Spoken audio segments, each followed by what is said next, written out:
Mientras también se terminan de conectar el grupo que esté inscrito a este ciclo, les recordamos con aula virtual con el ingeniero Morales que nos está ahí pasando el link para que ustedes puedan registrar su asistencia, ¿verdad? Recuerden que este ciclo 2022 que estamos coordinando con la Secretaría de Asuntos Ambientales, vamos a brindarles el diploma de participación a las personas que de manera ininterrumpida hayan asistido a los webinarios impartidos por el doctor Mancilla, ¿verdad? Así que no se les olvide registrar la asistencia.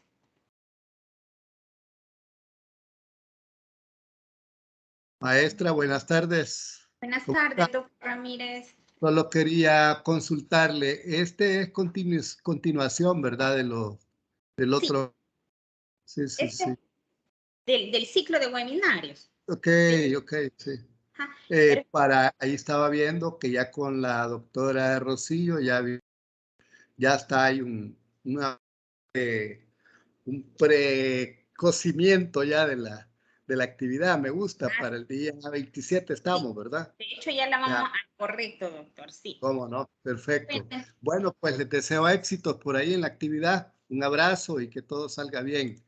Le ruego que esté bien todo. Un gusto. Gracias, doctor.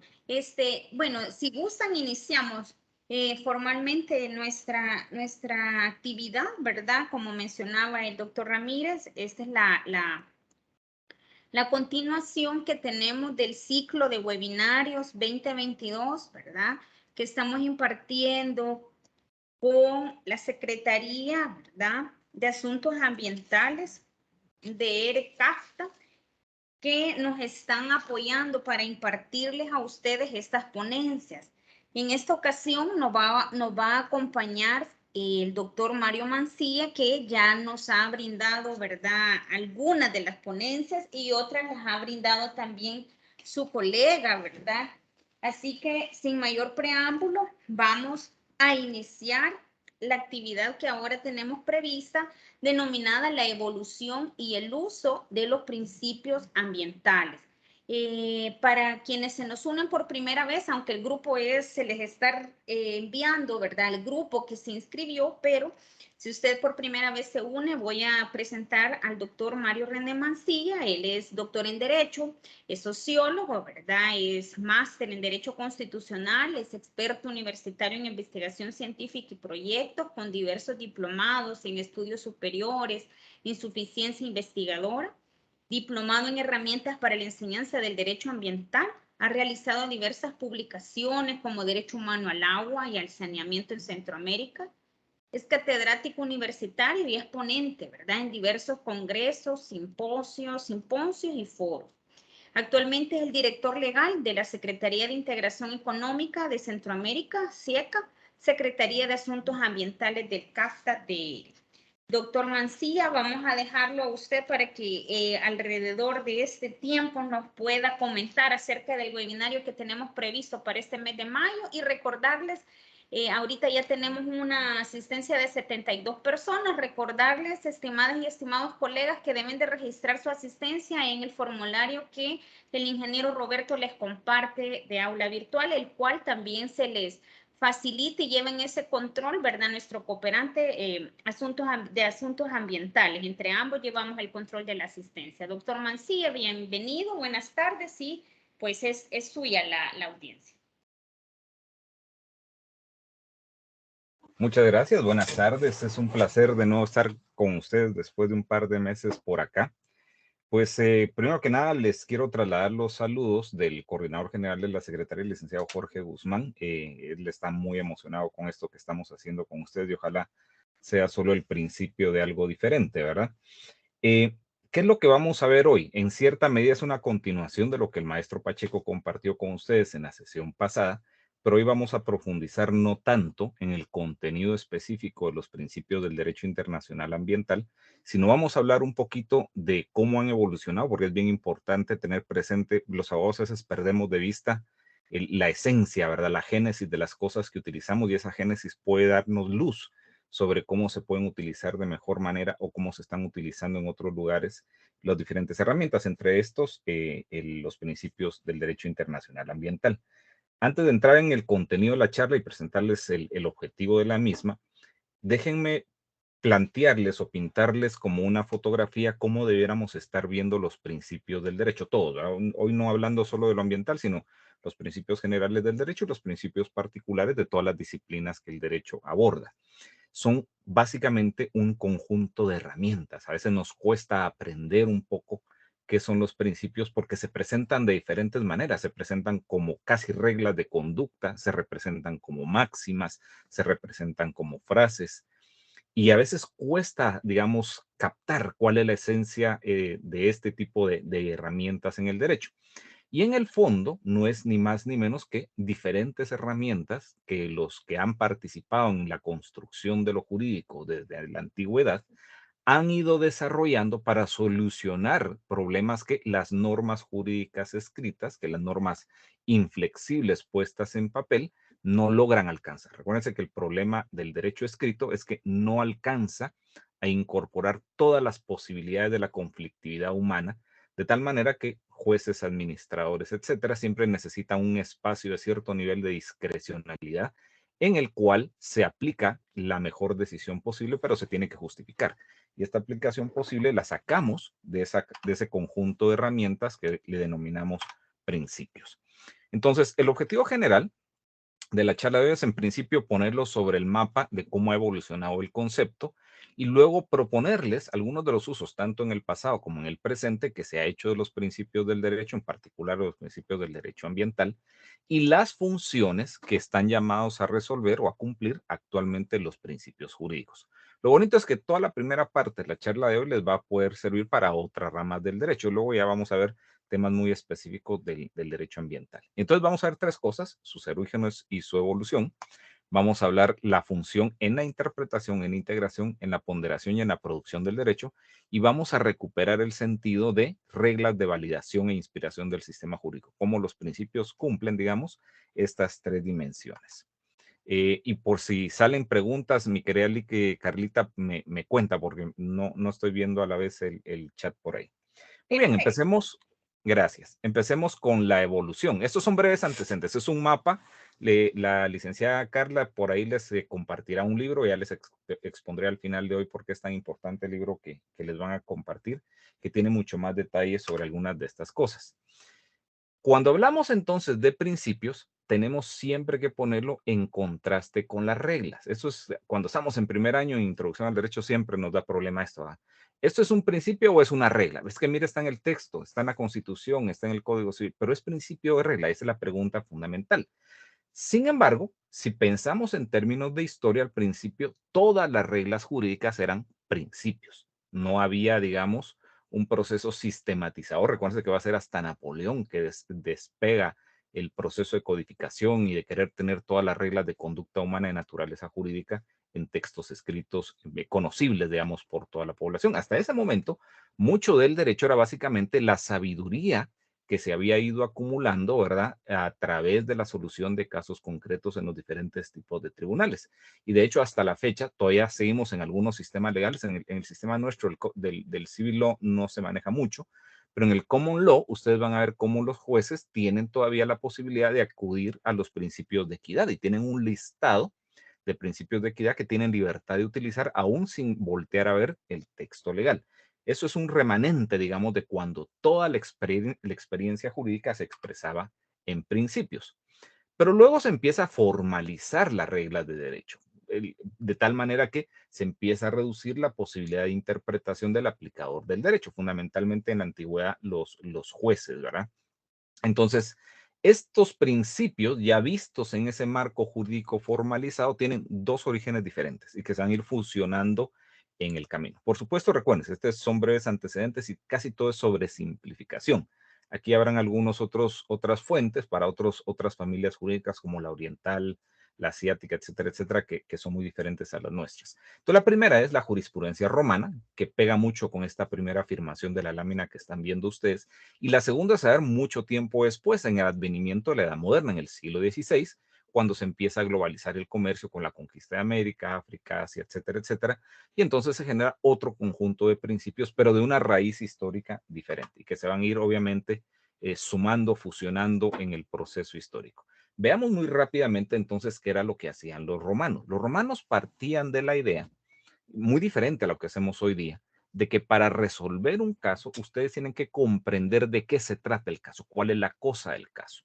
Y para conocer la cosa del caso, y recuerden que la cosa del caso aquí van a ser fundamentalmente tres posibilidades: los hechos relacionados con la conducta de las personas y la aplicación o no aplicación de un conjunto de normas jurídicas a ese conjunto de hechos. Eso es la esencia, pero decían los romanos, para poder comprender ese fenómeno, lo más importante, cada una de esas cosas, tanto de la conducta humana como de las normas jurídicas, son sus principios. Tenemos que comprender el principio para poder luego hacer una aplicación correcta del derecho, ¿verdad? Entonces, eso significa que debiéramos saber para qué sirven las normas que estamos aplicando, cuál era la función que se les asignaba originalmente o por qué existían y cómo se pueden o no aplicar a los hechos. Entonces, los romanos se preguntaban en cada caso cuáles principios regían la conducta de las personas, los efectos de esas conductas de las personas y las normas aplicables al caso. Miren qué interesante. Solo pensamos en las normas hacia el final del razonamiento. En Centroamérica, digamos, nuestras escuelas de derecho nos llevan un poco más a pensar primero en el código, ¿verdad? Si ustedes se recuerdan, cuando estudiábamos derecho, leíamos primero el código, de repente por ahí un libro de doctrina, pero los casos, digamos, a veces no los miramos o los mirábamos muy de pasada. Aquí era al revés, el caso tiene preeminencia, digamos, sobre el texto. Y entonces, de tal manera que ellos entendían que un principio se podía usar para producir sentencias más justas, para superar contradicciones axiológicas o contradicciones teleológicas, es decir, contradicciones axiológicas, contradicciones en los fines o en los valores que la norma jurídica pretendía tutelar, o en última instancia, para depurar el derecho. Recuerden que durante mucho tiempo antes del periodo formulario, los jurisprudentes, digamos, o jurisconsultos no van a ser abogados. Los abogados van a ser practicantes que consultan al jurisconsulto sobre precisamente estas cosas. Ya más adelante, en ese siglo XVI del que hemos hablado, ¿qué es lo que va a suceder? Recuérdense ustedes, en el momento que España descubre, entre comillas, América, lo que hace es conectar comercialmente Europa, Asia, África y América. Y empiezan, vamos a dejar hoy de momento de lado todo lo sociológico y todo el drama humano que sucedió, sino nos vamos a enfocar únicamente en el tema del comercio. Resulta que esto permite conectar por primera vez de manera global al mundo en sentido comercial. Pero lo que van a encontrar entonces los comerciantes es muchísimos sistemas legales que no son compatibles entre sí, tanto por su naturaleza y su historia como por el lenguaje en el que las personas hablaban. Y entonces van a empezar a producir un derecho más flexible, un derecho con menos formalismo, menos enfocado en la letra muerta de la ley y más dependiente de principios generales asequibles al entendimiento humano. Por ejemplo, el tema de la actuación de buena fe. O sea, la actuación de buena fe era un principio casi ley en esta parte, en este momento de la historia y en esta parte del derecho. Y de tal manera que esos principios generales más simples, más entendibles, fueran universalizables, es decir, que las personas de cualquier nacionalidad, de cualquier lengua, los pudieran entender y los pudieran aceptar. Y una vez que se universalizan, que las personas los entienden y los aceptan, es mucho más sencillo que los jueces o cualquier funcionario administrativo de cualquier país pudiera utilizarlos. Entonces, si se dan cuenta, mientras que en el sistema romano nacen y su función principal es resolver los problemas axiológicos, los problemas teleológicos, los problemas de imperfecciones del derecho, en el campo comercial sirve para crear una capa de comunicación común jurídica entre los mercaderes de los diferentes pueblos del mundo, de tal manera que el derecho pudiera seguirse aplicando, básicamente en este caso, a los contratos. Luego, con esto, por cierto, recuerden, si ustedes estamos hablando de los 1400, el inicio del periodo moderno. España va, junto con la riqueza que va a llevar de las Américas a Europa, va a acelerar el proceso de constitución de la modernidad. Y para un periodo un poquito anterior, digamos, a la independencia centroamericana, lo que vamos a encontrar es que ya está avanzando el modelo capitalista, y el modelo de la revolución industrial básicamente ya tiene los fundamentos en Europa. Y entonces esto llega al surgimiento del positivismo. Estamos hablando por ahí, por mediados del siglo XIX en adelante, hasta un poco antes de la Primera y la Segunda Guerra Mundial. Y ese movimiento codificador, que por cierto, recuérdense ustedes, vuelvo entonces a Napoleón. Napoleón va a producir la Constitución de Bayona en 1808. Centroamérica se va, dependiendo la corriente histórica que ustedes acepten, a independizarse en el 1821 o 1824, cuando nos separamos de México. Entonces es un periodo muy corto en el cual todas estas ideas van liberales, todas estas ideas positivizantes que vienen de las ciencias naturales, se van a ir insertando en el derecho también. Y entonces dice Ratti Medaña que durante mucho tiempo, estamos hablando básicamente de la Edad Media, después de la caída del Imperio Romano, los principios básicamente eran residuales, eran colitas que habían y que ayudaban en el derecho y con el derecho a los jueces a hallar una solución justa.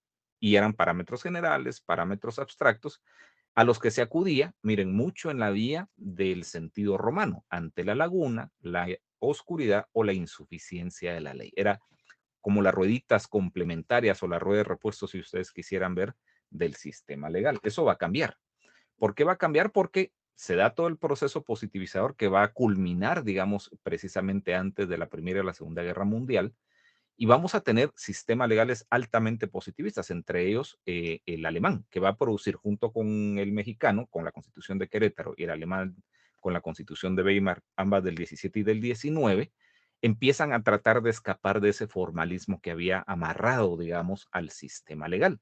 Y empiezan a introducir nuevos derechos fundamentales en las constituciones, pero empiezan a hablar un lenguaje diferente también, un lenguaje ya no tan amarrado al texto, sino se introducen ideas que luego son positivizados como principios como el bien común, la igualdad, la solidaridad, y ustedes pueden encontrar bastantes más. Ahora, lo que estamos viendo aquí es esa reacción frente a la codificación, pero también, por supuesto, va a tener un reflujo. En la Primera y la Segunda Guerra Mundial lo que va a suceder es que se va a utilizar el derecho desprovisto de cualquier referencia a principios o a moralidad pública, sino entendido estrictamente como texto positivo, se va a utilizar para producir digamos, el drama, la crisis que se produjo en la Primera y la Segunda Guerra Mundial en Alemania. Entonces, todo lo que ellos hicieron, técnicamente hablando, lo hicieron de acuerdo a las leyes de su país. Cuando se producen los juicios de Nuremberg, precisamente se encuentran los jueces y los abogados ante el problema que habían desnudado totalmente el derecho de principios y de moralidad social. Y eso nos va a llevar a un renacer, digamos, de los principios, no en el sentido de rueditas de repuesto como se miraba en el siglo XIX, sino que vamos a empezar un debate interesante entre negarles valor jurídico, algunos positivistas de principios de siglo, creían que los principios eran básicamente artículos de inspiración, hasta llegar a pensadores que pensaban que los principios en realidad eran normas jurídicas especiales, no en el sentido descriptivo o normativo que contienen el resto de normas, pero sí normas jurídicas positivas.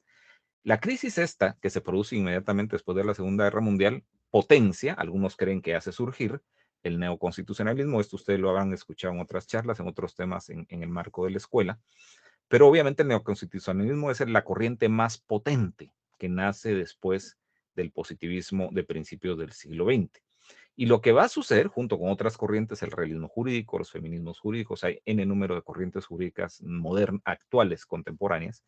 Lo que va a suceder entonces a finales del siglo XX y principios del XXI, que es básicamente donde nos estamos, es que se retoman los principios y se les reconoce la función que los romanos ya les atribuían como perfeccionadora del sistema legal, los tres elementos que vimos previamente. Pero le vamos a asignar o le va a asignar esta nueva forma de entender el derecho dos nuevos papeles, es decir, vamos a incrementar a 5 el tipo de funciones a los cuales los principios sirven. El primero de ellos es que se vuelve fuente de inspiración y racionalidad del sistema jurídico. Esta es la utilización de los principios jurídicos ex ante. Esto funciona solo allá donde hay acto legisferante, es decir, básicamente la asamblea, los asambleístas, los congresistas, estarían llamados a producir derecho a la luz de los principios jurídicos. Si eso sucede, no es una discusión muy diferente. Reconoce que el no hacerlo no implica que no sea una función de los principios. O en el caso de otros órganos legisferantes diferentes a la asamblea, por ejemplo, cuando algún elemento del órgano ejecutivo produce un reglamento, también tendría que tener presentes los principios como fuente de inspiración y racionalidad, de ajuste racional del modelo. Y por último, como criterio de validez del ordenamiento jurídico. Este es un criterio ex post. Eso es básicamente lo que hacen en el caso de El Salvador la Sala de lo Constitucional, en otro lado las Cortes Constitucionales, cuando frente a principios también se puede medir el ordenamiento jurídico para ver si está adecuado y alineado al conjunto de principios de la Constitución y del sistema de tratados internacionales o no lo está. Entonces, estas son dos funciones ya muy actuales que se producen en esta revolución del retomar la construcción de los modelos democráticos. Muy bien, si eso está claro, si vemos de dónde vienen los principios, ese vaivén que hemos tenido de que era puro derecho primero, luego se vuelve complemento del derecho, luego se vuelve un elemento totalmente residual, auxiliar del derecho, y retoma, digamos, ya en el final del siglo XX y del siglo presente, retoma su función de verdadera fuente del derecho, tal como algunas de nuestras leyes lo establecen. Tenemos que preguntarnos entonces qué tipos de principios hay y cuál es su fuente. Cuando decimos su fuente, recuerden, ese es el documento, es la acción, es el acto humano del cual derivan los principios.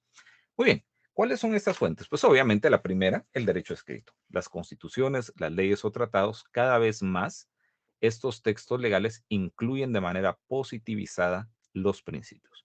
A veces solo se enuncian, en algunos otros textos legales ya se hace una descripción de qué quiere decir el legislador cuando hace referencia a un principio jurídico. Luego tenemos principios que derivan de los actos jurídicos vinculantes de las organizaciones internacionales. Pongamos, por ejemplo, tanto Guatemala como El Salvador somos miembros de Naciones Unidas. Cuando se reúne la Asamblea General de Naciones Unidas y digamos, emite una resolución, hoy les cuento una, el derecho humano al agua potable y el saneamiento, está en la resolución de la Asamblea General de Naciones Unidas del año 2010. Y ahí se contiene un conjunto de principios relativos al agua. ¿Qué sucede? Que esos son actos jurídicos vinculantes, no son meros actos políticos, sino que generan obligaciones legales para las partes que han participado y en este caso votado a favor de esa resolución.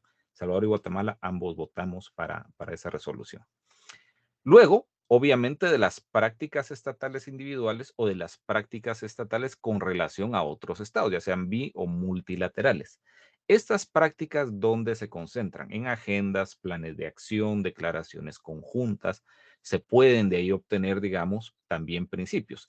¿Cuál sería el ejemplo en Centroamérica? Básicamente, si se meten ustedes al sitio de internet de la Comisión Centroamericana de Ambiente y Desarrollo, van a encontrar ustedes una serie de instrumentos que contienen también principios de derecho ambiental que han sido reconocidos vía prácticas estatales de los países del proceso de integración.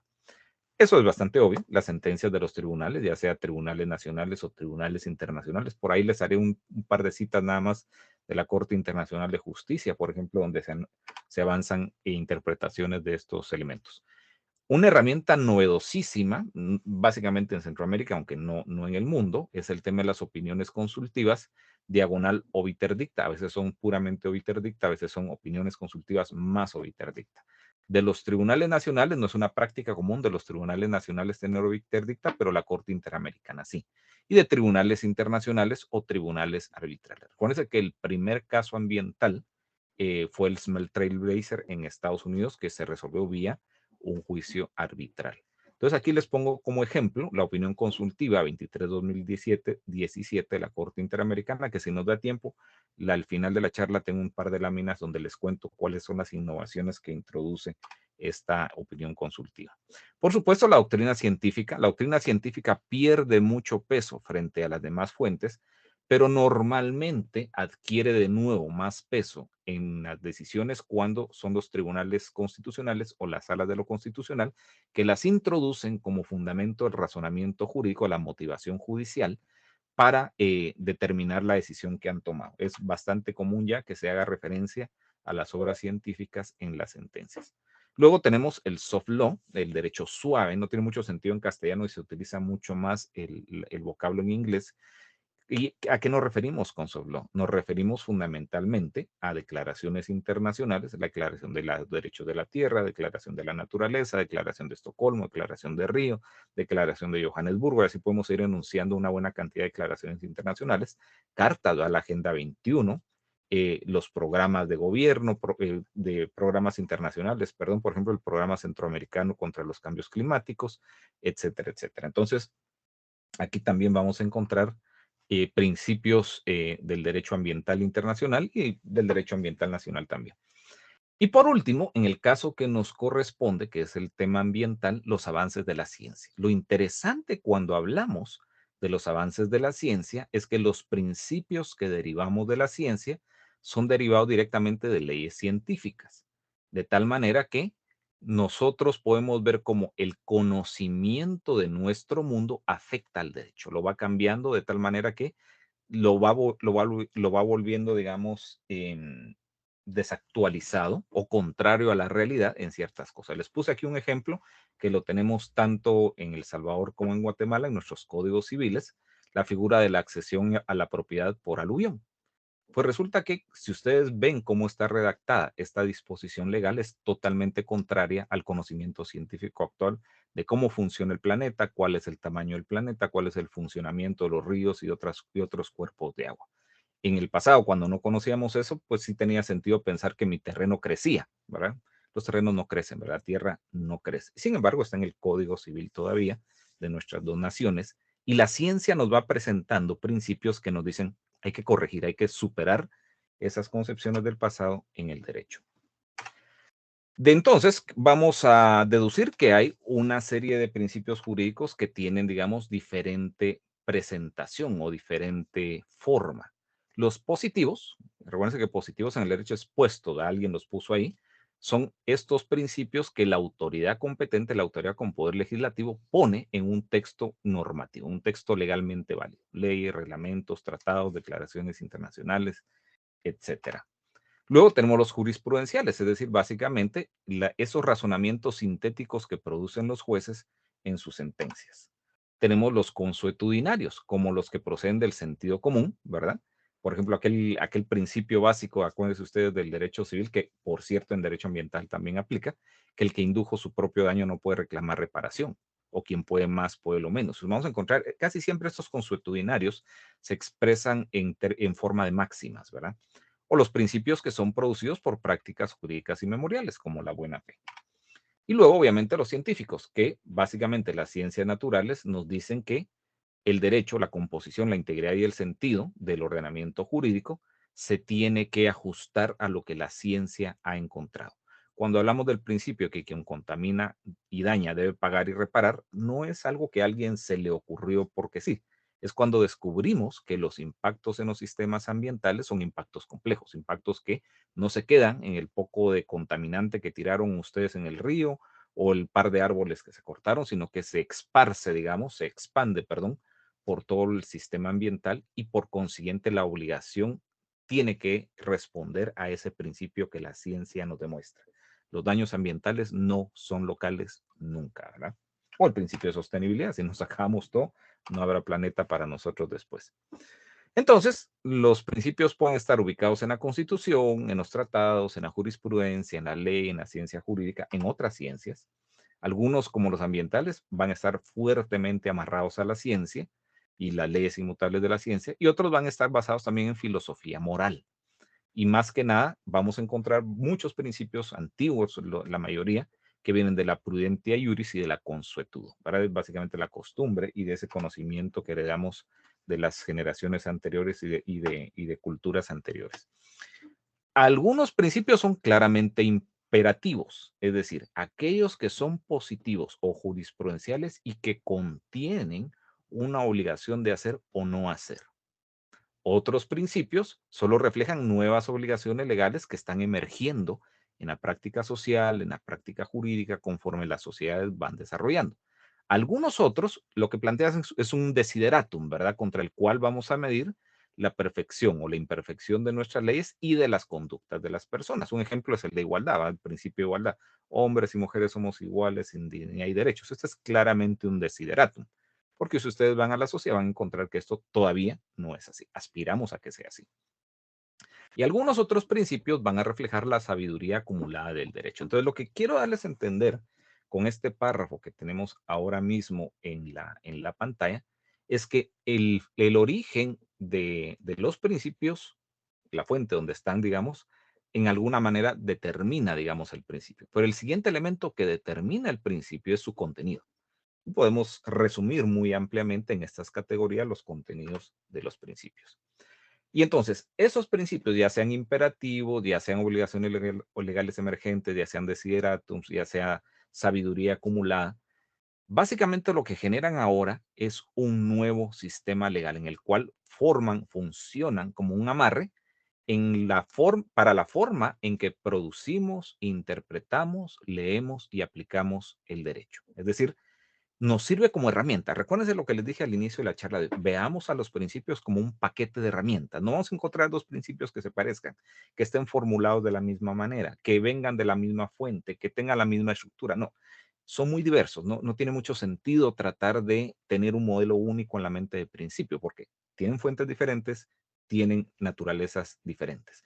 Pero si los vemos como paquete de herramientas disponible para ustedes, mis queridos jueces, les permiten a ustedes, junto con la ley, producir, interpretar, leer y aplicar de mejor manera el derecho. Todo en dos sentidos: para fortalecer el control del poder público y la división de poderes, que esa es una de las funciones esenciales de nuestros sistemas jurídicos, y por el otro lado, para asegurar que estamos desarrollando gobiernos más democráticos, en la medida en que las personas, más democráticos en un contexto en el cual las personas pueden asegurar de mejor manera sus derechos fundamentales, su libertad y, fundamentalmente, en el caso que nos interesa a nosotros, el derecho a un ambiente sano, ecológicamente equilibrado y sostenible a largo plazo. Entonces, tenemos los principios y tenemos estos fines, que a veces los fines también operan como principios. Lastimosamente, hoy no nos da el tiempo para entrar a ver eso, pero hay un juego entre principios y fines que es interesante estudiar. Seguimos entonces por acá.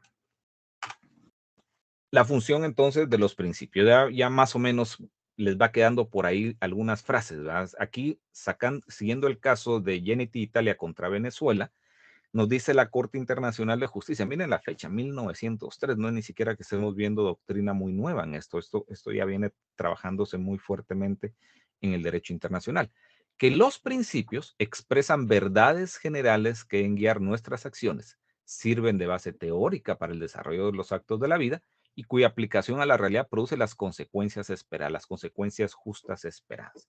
Si hablamos del principio de precaución, por ejemplo, en el derecho ambiental, no es un intento de una decisión arbitraria sobre la actividad de las personas.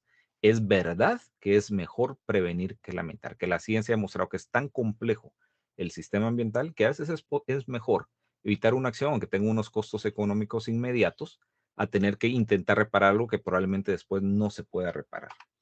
Entonces, estas reglas, digamos, estas verdades generales que son los principios, funcionan aplicándose a las reglas de derecho, a las reglas legales. Y entonces esas reglas legales son formulaciones prácticas y detalladas de los principios. Y estas reglas son complementadas con la aplicación de los principios, como dice el mismo caso, a la infinita variedad de circunstancias de la vida práctica con la misión de producir justicia sustantiva en cada caso. ¿Qué nos está dando a entender la Corte en este caso? Un poco lo que les dije al inicio, 2 o 3 láminas al inicio de la charla de hoy, que el derecho es incompleto y lo completamos de alguna manera con los principios, hablando del derecho en sentido formal. No se puede pensar entonces en aplicación justa del derecho escrito, del texto de la ley, de cualquier ley, sin que su producción, su interpretación, su integración o su ponderación incorpore una completa aplicación de los principios que son aplicables a ese caso en concreto. Lo interesante, además de los principios, es que no son reglas inamovibles, sino que van cobrando diferentes tonalidades interpretativas dependiendo de los casos que ustedes estén resolviendo. Gráficamente pudiéramos verlo así. ¿Para qué ustedes, mis queridos jueces, pueden usar los principios? Y la ley, perdón, se me fue aquí una lámina, y la ley normalmente les da a ustedes esa potencia, esa capacidad, esa competencia. Primero, para ponderar el derecho en caso de antinomias. ¿Qué sucede frente a la colisión, por ejemplo, de dos derechos humanos? Derecho a la propiedad versus derecho a la salud. Recuérdense, en términos de derechos humanos no hay jerarquía. Uno no es más que el otro. Y sin embargo, el juez frente a estas antinomias tiene que decidir. No puede decir que porque hay una contradicción no va a emitir, no va a dictar sentencia, no va a administrar justicia. Entonces, puede acudir el juez a los principios para tomar una decisión fundamentada en principios, para interpretar el derecho, los casos de las normas obscuras, normas antiguas, normas preconstitucionales, etcétera, etcétera, el juez también puede acudir a los principios para ganar luz, ¿verdad? Esa sabiduría acumulada, esa verdad principal que encontramos en estas herramientas. Para integrar el derecho en caso de lagunas legales no hay mucho que decir. No me recuerdo haber leído, pero seguramente lo tiene la legislación salvadoreña.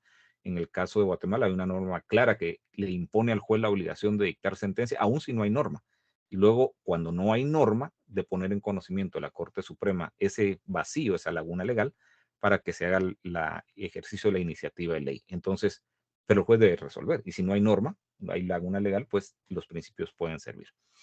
También, obviamente, sirven los principios para resolver contradicciones empíricas, contradicciones con relación a la realidad. Ya les mencioné el tema de la accesión. Pues es muy fácil con un principio científico demostrar que no tiene sentido esta disposición legal. Contradicciones axiológicas o contradicciones teleológicas, es decir, contradicción en los fines o contradicción en los valores de los casos que estamos viendo. Y finalmente, esto ya no es tanto en el caso de la sentencia y de la acción judicial, pero sí pudiera hacerlo en el caso de la Corte Suprema, que mira el sistema legal completo.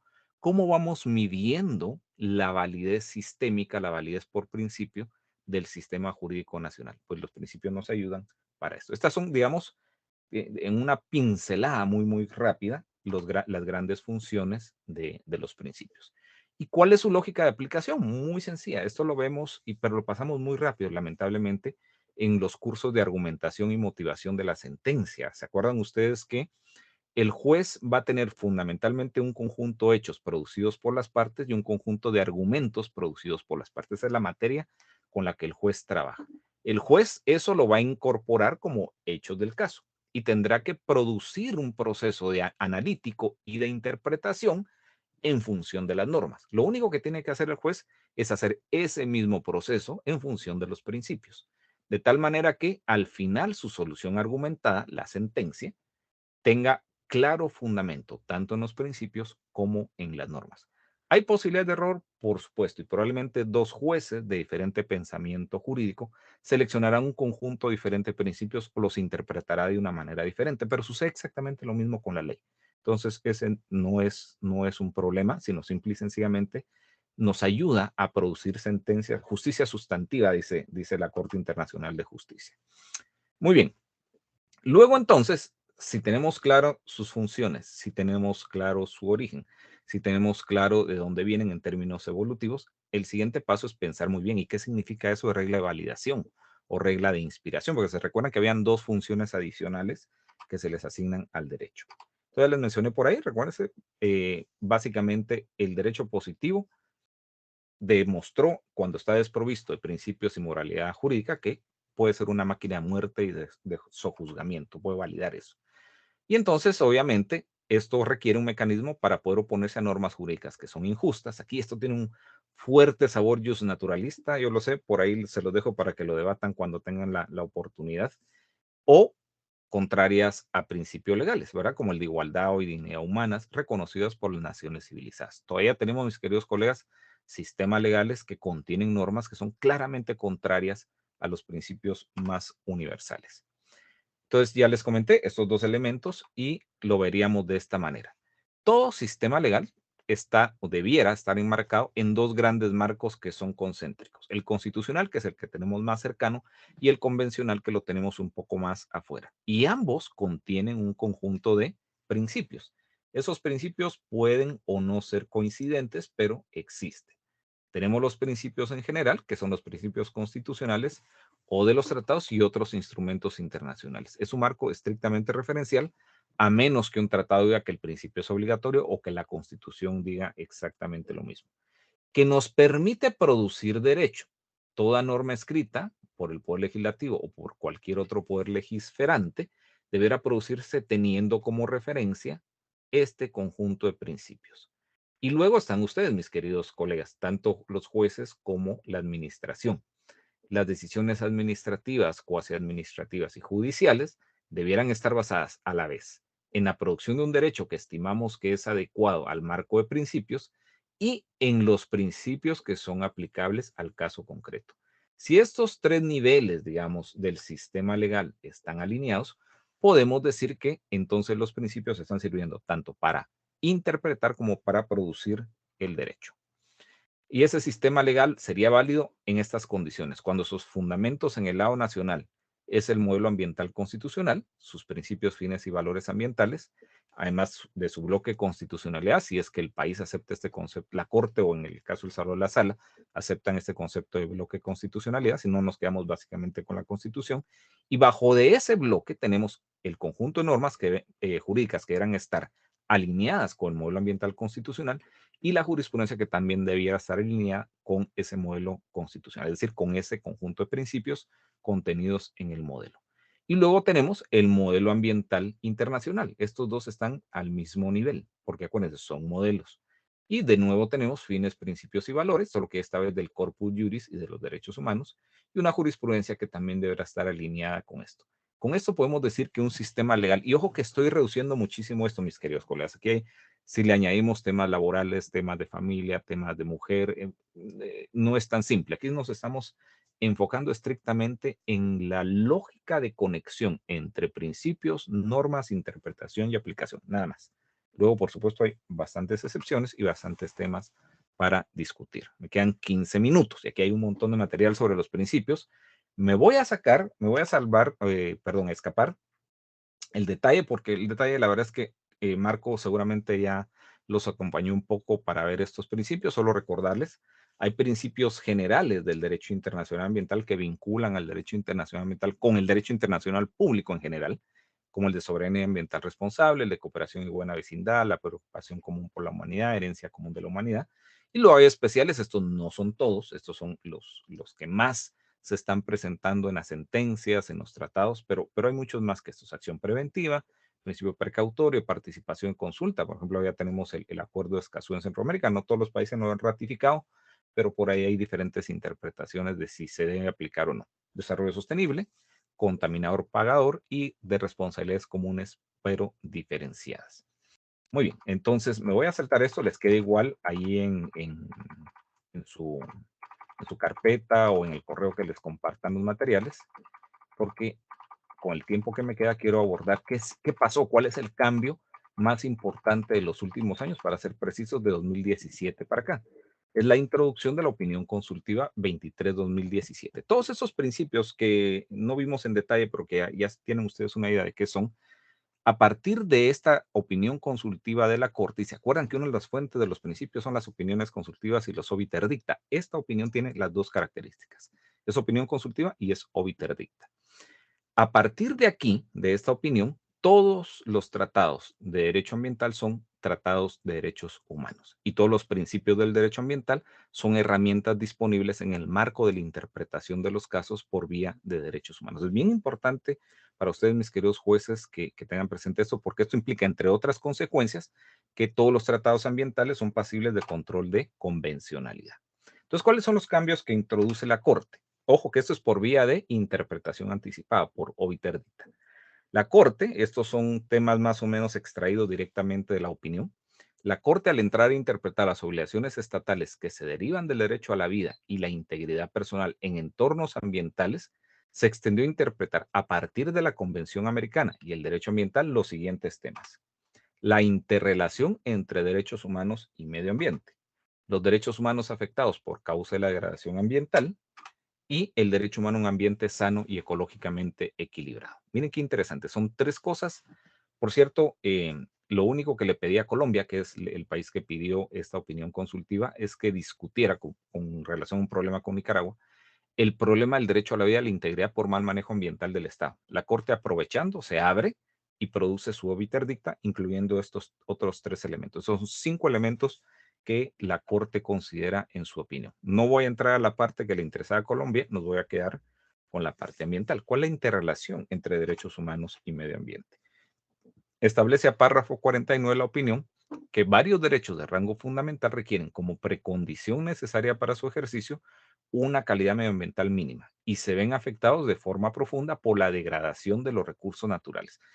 Mucha alerta, mis queridos colegas. Para el resto de abogados no es tan importante, para ustedes jueces sí. Lo que la Corte les está diciendo a ustedes en el fondo es: toda degradación de recursos naturales va a estar conectada con una violación de derechos humanos. Es decir, en una interpretación, digamos, un poco más profunda. Entonces, dado que derechos humanos y derechos humanos son indivisibles e interdependientes, hay una consecuencia, que como consecuencia, valga la redundancia, de esa interdependencia e indivisibilidad entre derechos humanos y la protección al medio ambiente, es que la determinación de las obligaciones estatales, la Corte puede hacer uso de los principios, y ojo que esto de la Corte se expande a ustedes, a todos los tribunales en el sistema interamericano de derechos humanos, que incluye a todos los jueces de nuestros países, ¿verdad? Puede hacer uso de los principios, ¿cuáles? Los principios ambientales. Los principios ambientales, nos dice la Corte Interamericana aquí, son fuente de derecho. Y no solo eso, son dispositivos del juez, porque lo que está diciendo es puede, no les está obligando a que los use siempre, pero lo pueden hacer legítima y legalmente. De los principios, derechos y obligaciones del derecho ambiental internacional, los cuales como parte del Corpus Juris Internacional, miren qué interesante, lo que está diciendo aquí sin decir mayor, sin expandirse más es, todos estos tratados de derecho ambiental son parte del Cuerpo Internacional de Derechos Humanos. Contribuyen en forma decisiva a fijar el alcance de las obligaciones derivadas de la Convención Americana en esta materia. En esta materia es ambiente, ¿verdad? Y esto se aplica a todos los jueces nacionales. Lo que la Corte dice es, a partir de ahora, en cada caso donde estén involucrados derechos humanos ambientales claramente identificables o hayan impactos ambientales que ineludiblemente van a lesionar derechos humanos ambientales, se tiene que hacer uso de los principios, derechos y obligaciones del derecho ambiental internacional en la resolución de los casos, en la protección de los derechos humanos ambientales. ¿Y cuáles son esos derechos humanos ambientales que la Corte considera que se pueden afectar o que se están afectando?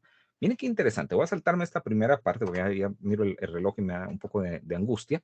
Nos dice la Corte que lo primero que identifica es que las amenazas ambientales que pueden afectar de manera directa o indirecta el goce efectivo de los derechos humanos son el tráfico ilícito y la gestión y eliminación inadecuada de productos y desechos tóxicos y peligrosos, lo cual es una amenaza grave para los derechos humanos, incluido la vida, la salud y algunos otros. Estamos en el famoso campo de los temas cafés, veamos, y temas cafés tóxicos, porque también están los temas cafés de aguas servidas y desechos sólidos. Nos dice, esta es una fuente clásica. Mis queridos colegas, cada vez que les llega algo que tiene que ver con esto, inmediatamente saben que están frente a un problema de derechos humanos ambientales. Cambio climático.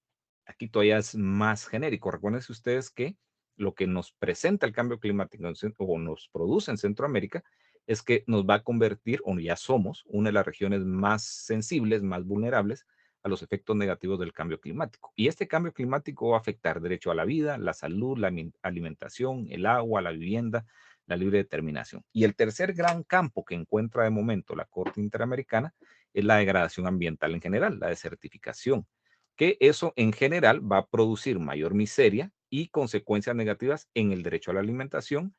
Y todo esto en su conjunto, mis queridos colegas, lo que nos dice es, a partir de 2017 y en el marco de la interpretación de los principios del derecho ambiental, los jueces tienen que irse haciendo más hábiles, tienen que ir, digamos, disponiendo de mejor manera de esta caja de herramientas que son los derechos, los principios del derecho internacional ambiental. Son herramientas tremendamente poderosas para cumplir con estas nuevas obligaciones que la Corte Interamericana nos ha impuesto como jueces.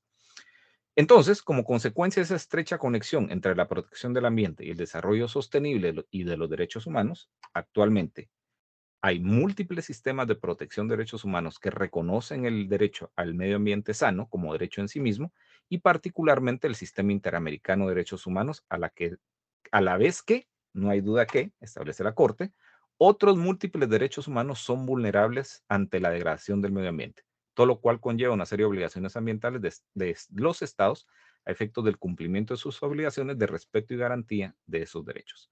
Cierra entonces la Corte, esto obviamente no cierra la opinión consultiva, sino para ver cuál es el cambio, diciendo que a partir de ese momento, 2017, todos los tribunales, porque recuerden que no se puede segmentar el Estado, todos los tribunales, las fiscalías en el caso de los delitos ambientales, tienen que asegurarse que todo el sistema de principios y el sistema convencional ambiental es incorporado en lectura o vía el ente de lectura de los derechos humanos, del sistema de derechos humanos. Entonces, ¿cuáles son las consecuencias? Todos los tratados e instrumentos internacionales en materia de derechos humanos ambiental son derechos humanos. Y ahí vamos a encontrar que todos los principios que hemos listado, más algunos otros, están positivizados en estos instrumentos o en la jurisprudencia. Otra consecuencia es que los principios del día son principios de derechos humanos ahora, derechos humanos ambientales, los cuales tenemos que empezar a definir de una manera más precisa. Todos los instrumentos internacionales ambientales vinculantes son pasibles de control de convencionalidad, la cual, saben ustedes, se tiene que desarrollar de oficio. Y todos los principios del derecho internacional ambiental son directamente aplicables por los administradores públicos cuando se trata, por ejemplo, procesos de licenciamiento ambiental, por poner un ejemplo, y por supuesto por los tribunales. Aunque mis queridos colegas jueces, cada uno de ustedes debe meditar muy adecuadamente qué tipo de principio es pertinente, en qué tipo de problema, para qué tipo de solución, para integrar, para interpretar. Ustedes tienen que hacer un razonamiento muy claro de cómo están utilizando esta caja de herramientas de los principios ambientales. Con eso termino mi presentación, no sin dejarles una buena cantidad de materiales aquí para profundizar un poco. El libro que les mencioné, que les harán llegar de la escuela, es el de Philip Sands. Es el mejor libro que hay sobre los principios del derecho ambiental. Lamentablemente está en inglés, no logré conseguir una versión en español. Y solo para que tengan una idea, ojalá se mire bien en sus pantallas, el libro es una cosa gigante. Y luego, si tuvieran ustedes posibilidad de acceso de este, no conseguí versión digital, es Derecho Internacional Ambiental de Guruzwami, que este sí es chiquito, para llevarlo así de bolsillo. Muy, muy bueno. Estos dos les van a servir mucho. Les dejo una lectura y varios videos ahí para poder profundizar en estos temas. Luego, en un mes, para la próxima sesión, vamos a hablar sobre acuerdos multilaterales ambientales y cumplimiento de la legislación. Y el objetivo va a ser explorar el conjunto de MUMAS, dentro de los cuales vamos a ver varios principios, así como los mecanismos de cumplimiento que están relacionados con esos tratados. Muy bien, con eso termino y por supuesto quedo a disposición de ustedes para las preguntas que fueran pertinentes.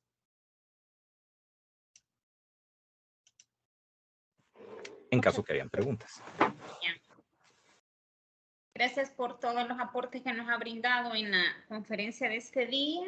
Y bueno, solo para terminar la indicación que usted nos brindaba y para que los colegas puedan agendarlo ahí en su calendario, el 28 de junio tenemos programada nuestro próximo webinario con el tema que el doctor Mancilla ya les adelantó y el objetivo, y es para el 28 de junio. Y a continuación estaríamos propiciando el espacio para que ustedes puedan, si tienen alguna inquietud, algún comentario respecto a lo que el doctor les ha expuesto a lo largo de esta conferencia, es el momento para que puedan habilitar, se les ha habilitado el micrófono para que puedan interactuar, o lo pueden hacer a través del chat.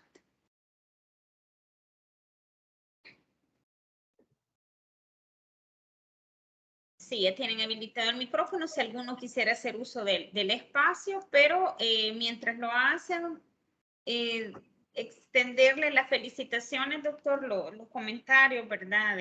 De parte del licenciado Cepeda, que también es capacitador de nuestra área. Le mencionaba al inicio que hacíamos las pruebas, ¿verdad? Ahí le manda también sus saludos. Excelente ponencia de parte de varias personas que externan, ¿verdad?, su sentir en el chat. Muchas gracias. Y aprovechen todos porque están muy tímidos hoy. Les Sí. recomendaría el libro que les va a llegar. Otra de las características que tiene el libro es que tiene muchísima referencia a sentencias concretas. Y a veces la teoría es un poco seca, pero es bastante bonito uno descargarse, porque todas son sentencias disponibles en línea, descargarse las sentencias y ver los razonamientos de los tribunales internacionales, cómo introducen el principio, cómo lo correlacionan con la norma, cómo lo correlacionan con el elemento fáctico del caso, y finalmente cómo deducen ellos la consecuencia en las sentencias. Bien bonito, y creo que la mejor forma de aprender esto es leyendo sentencias, ¿verdad?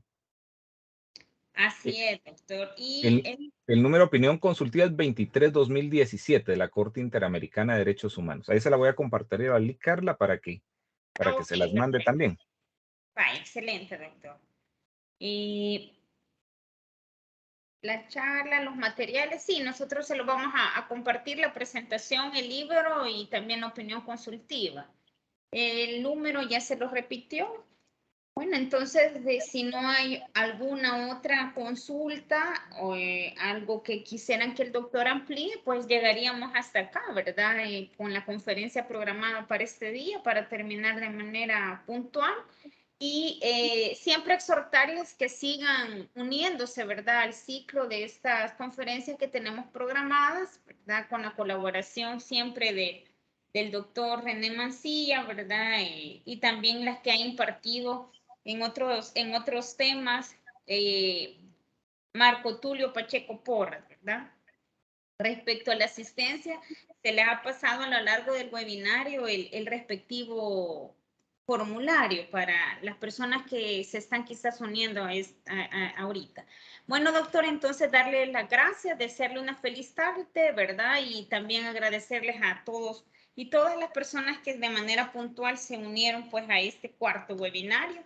Recordarles que nos hacen falta aún 6 que están programadas para terminarlas en noviembre, ¿verdad? Y ya al aproximarle las fechas, al aproximarse el cierre del ciclo, les vamos a ir definiendo cómo sería la entrega del diploma y todo ello, ¿verdad? Así que exhortarlos a que se sigan uniendo y sigan aprendiendo y aprovechando el conocimiento de los colegas que tan gentilmente pues nos brindan este apoyo a la Escuela de Capacitación Judicial. Feliz tarde. Doctor, no sé si quiere darles alguna otra indicación a los colegas.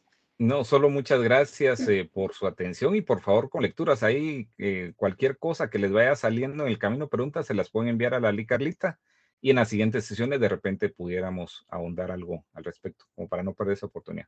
Feliz tarde. Excelente, feliz tarde. Hasta luego. Gracias, un gusto, saludos, bendiciones. Igual, igual. Muchas gracias. Muchas gracias, feliz tarde. Feliz tarde. Muchas gracias, feliz tarde. Muchas gracias, feliz tarde.